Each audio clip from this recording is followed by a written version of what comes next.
4 জন শীর্ষ সন্ত্রাসী সহ 2টা একনালা বন্দুক, 4টি 1 শুটার গান, একটি দেশীয় তৈরি SMG সদৃশ্য 1 শুটার গান, দেশীয় তৈরি 4টি হ্যান্ড গ্রেনেড, 5 রাউন্ড রাইফেলের গুলি, 2 রাউন্ড পিস্তলের গুলি, 1 রাউন্ড শটগানের কার্তুজ, 14টি রাইফেলের গুলির খোসা ও 2টি শটগানের কার্তুজের খোসা, হ্যান্ড গ্রেনেডে ব্যবহৃত 2 প্যাকেট লোহার বিয়ারিং বল, 2টি ওয়াকি-টকি, 1টি ওয়াকি-টকির চার্জার এবং 2টি কিরিচ উদ্ধার করা হয় এবং 4 জন আসামি গ্রেফতার করা হয়। এরা হলো আমির হোসেন, তার বিরুদ্ধে হত্যা মামলা সহ বিভিন্ন ধরনের মামলা রয়েছে।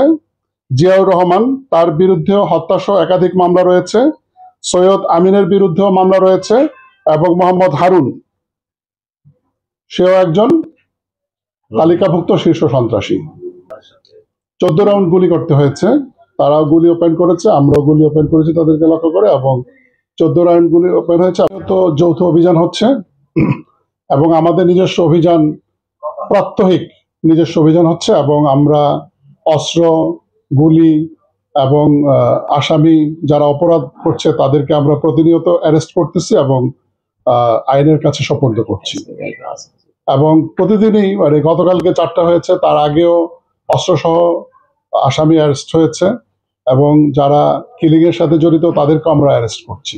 যৌথ অভিযান আজকেও আছে এবং আগামীকালকেও আছে, এবং যৌথ অভিযান হয় বিজিবি, APBN, জেলা পুলিশ, র্যাব, আনসার, ম্যাজিস্ট্রেট সকলে মিলে একত্রে অভিযান করি আমরা।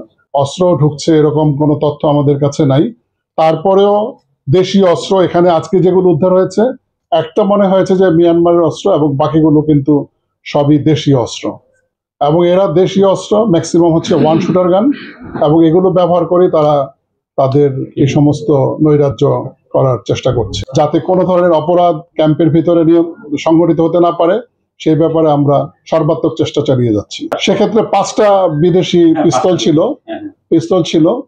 এগুলো আসলে বিভিন্ন ভাবে আসছে, কিভাবে আসছে আমরা এক্স্যাক্টলি বলতে পারবো না, কিন্তু এগুলো আমরা তাদের পজিশন থেকে পেয়েছি।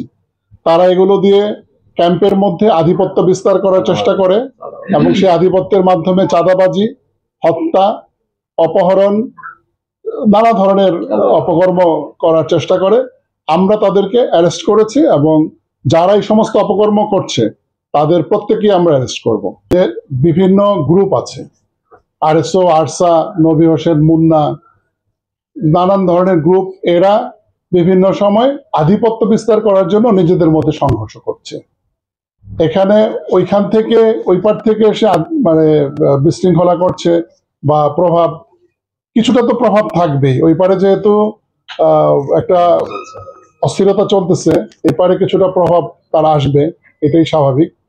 তবে এরা মুখোমুখি সংঘর্ষ করছে না, এরা যেটা করতেছে মানে টার্গেট কিলিং অথবা গুপ্ত হত্যা, মানে হিট অ্যান্ড রান, এই পলিসিতে তারা কাজ করতেছে।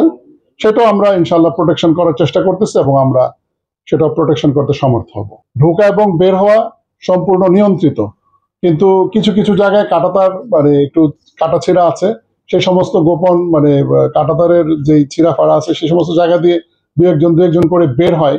এইভাবে তারা বাইরে এসে হয়তো সংগঠিত হয়েছে, কিন্তু আমাদের চেকপোস্টগুলো এদিক দিয়ে কেউ আসতে পারছে না বা যেতে পারছে না, সেটা পুরোপুরি নিয়ন্ত্রণে রাখা হয়েছে। যেমন আজকে যাদের অস্ত্র ধরেছি তারা তো একটা গ্রুপ, তাদের অস্ত্র ধরা পড়েছে, তাদের লোক ধরা পড়েছে, তারা তো প্রপাগান্ডা ছড়াবি, বদনাম করবে, বিভিন্নভাবে বিভিন্ন জনকে বিভিন্ন মেসেজ দেবে, বিভিন্ন ইউটিউব কন্টেন্ট তৈরি করবে। এটা অস্বাভাবিক না, তবে আমরা আমাদের কাজের প্রতি আমরা কমিটেড। আমরা রোহিঙ্গা ক্যাম্পের ভিতরে অপরাধ কাউকে করতে দেব না, এবং যাতে করে সবকিছু আইন শৃঙ্খলা বাহিনী নিয়ন্ত্রণে থাকে আমরা সেভাবেই কাজ করব। যেটা বললাম যে যার বিপক্ষে যাবে তারা তো প্রপাগান্ডা ছড়াবে, বদনাম ছড়াবে, এটা খুব অস্বাভাবিক নয়, কারণ এরা তো গ্রুপ মেনটেন করছে।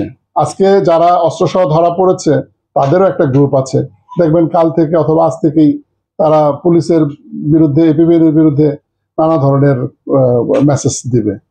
তো সেইটা আমরা প্রতিহত করার চেষ্টা করব এবং আমরা আমাদের কাজটা চালিয়ে যাব যাতে করে আইন শৃঙ্খলাটা ক্যাম্পের ভিতরে আমাদের নিয়ন্ত্রণে থাকে।